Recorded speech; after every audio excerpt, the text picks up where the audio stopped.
asambleísta Javier Casanova. Buenas tardes, disculpen, si tengo retorno. Sí, lo escuchamos, asambleísta. Buenas tardes, señor presidente. Buenas tardes al pueblo ecuatoriano que nos escucha a través de los medios legislativos. Iniciar mi intervención extendiendo un saludo muy especial a todos los trabajadores de la salud, de seguridad que se encuentran enfrentando esta pandemia desde la primera línea, hacerles un debido respeto para todos ellos. Un saludo también a quienes siguen esta transmisión. Entiendo que la situación que vive actualmente el país es una situación muy adversa. Debemos ser claros y es preciso fortalecer las leyes que se encuentran vigentes para que las distintas entidades que componen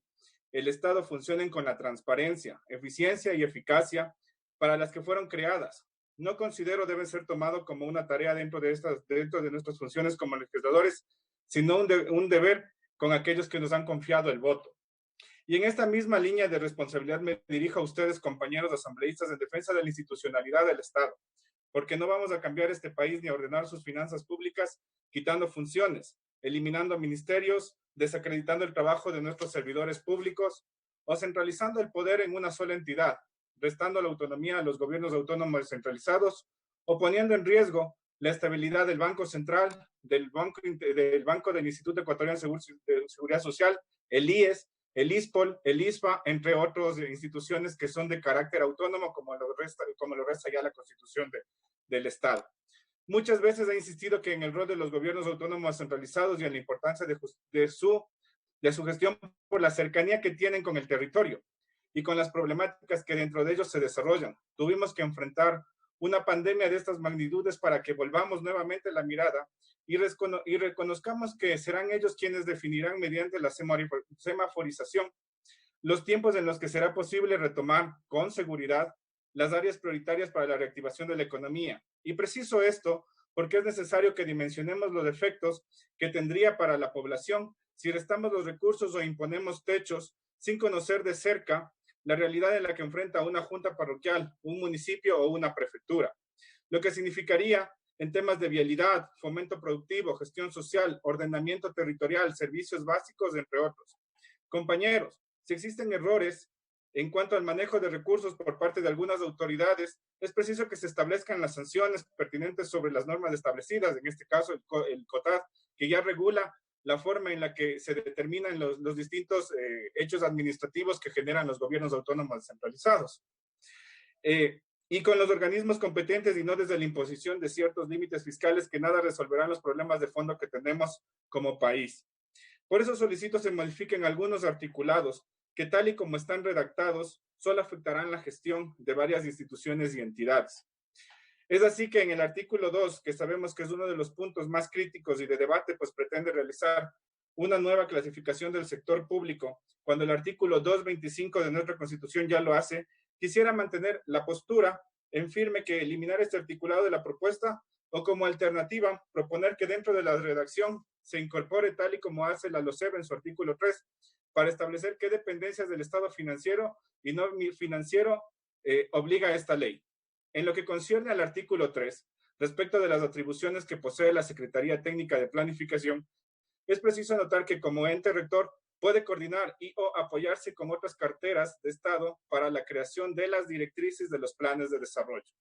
Por eso propongo que se haga la corrección para que dentro del numeral 9 se incluya el texto en coordinación con las carteras de Estado, que se estime, en cumplimiento con lo que dicta la Constitución de la República del Ecuador en sus artículos 279 y 280. Sobre el artículo 7, en lo que compete a los techos y límites de los gobiernos autónomos centralizados, propongo se elimine la frase deberá respetar los techos institucionales y de gasto definidos por el ente rector de las finanzas públicas. Con esto evitamos caer en la inconstitucionalidad.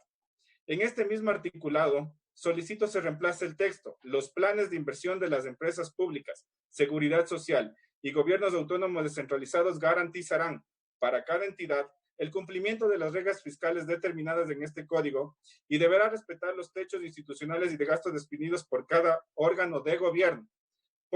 y deberá respetar las reglas y sostenibilidad fiscal de conformidad como señala la Constitución de la República.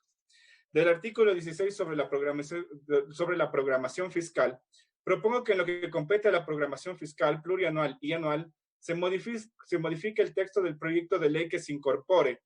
para el sector público no financiero y para las entes de la Administración Pública Central y que se excluya a los organismos autónomos, como son los gobiernos autónomos descentralizados y los organismos de seguridad social, con el objeto de guardar armonía con la norma constitucional y evitar la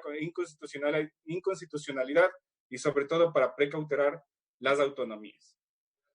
Respecto al artículo 37 sobre la regulación de los atrasos en los pagos de los gastos de las entidades que conforman el sector público, para corregir los errores en materia constitucional, pues no se pueden retener los dineros de las entidades autónomas, pues tal y como establece la Constitución en su artículo 271, los gobiernos autónomos centralizados participarán de al menos el 15% de ingresos permanentes y de un monto no inferior al 5% de los no permanentes, correspondientes al Estado central, excepto los de endeudamiento público. Recordemos que las asignaciones anuales serán predecibles, directas, oportunas y automáticas, y se harán efectivas mediante las transferencias desde la cuenta única del Tesoro Nacional a las cuentas de los gobiernos autónomos descentralizados. Por ello, proponemos que la norma regule únicamente las entidades de la Administración Pública Central, incluyendo a los GAT con el propósito de guardar, excluyendo a los GATs, con el propósito de guardar concordancia con la norma suprema y manteniendo el modelo descentralizado que conocemos. Compañeros asambleístas, este es solo el primer debate y nuestro deber, más allá de caer en ataques y defensas de bancadas, es el de participar en los distintos espacios que tenemos como asamblea para la construcción del texto que irá a votación del Pleno. Por eso insisto en que ustedes, junto a nosotros, realicemos los aportes y contribuciones necesarias, que establezcamos los límites precisos para que la ley de ordenamiento fiscal tenga la utilidad que se requiere y no se convierta en una trampa que entorpezca en un futuro la gestión de otras entidades o de instituciones fundamentales para el funcionamiento del país.